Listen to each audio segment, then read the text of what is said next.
Sealed filings from special counsel Jack Smith reveal previously unknown accounts from close aides to President Donald Trump in the waning days of his presidency. The documents accuse Trump of resorting to crimes to stay in power. As CBS's Natalie Brand explains, Smith is trying to make the case against Trump in his actions as a private citizen, not a sitting president. The newly unsealed filing from special counsel Jack Smith describes how former President Donald Trump and his allies allegedly planned to challenge the 2020 election results in advance and pressure then Vice President Mike Pence to reject Electoral College votes. If Mike Pence does the right thing, we win the election. According to the brief, Pence had warned Trump at least 9 times after the election to give up his fight to prevent certification, saying he could run again next cycle. Trump allegedly replied, 2024 is so far off.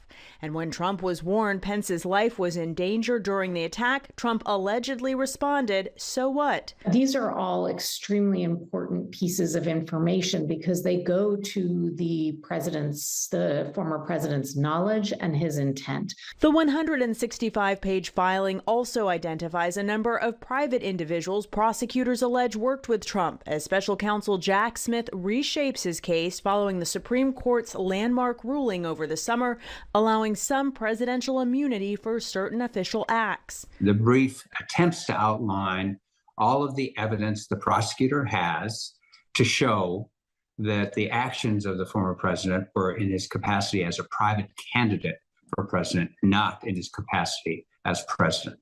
The Trump campaign calls the filing, quote, falsehood-ridden and unconstitutional. The former president has pleaded not guilty to the charges against him. Legal analysts say the case won't go to trial before Election Day and will likely be shut down if Trump is elected.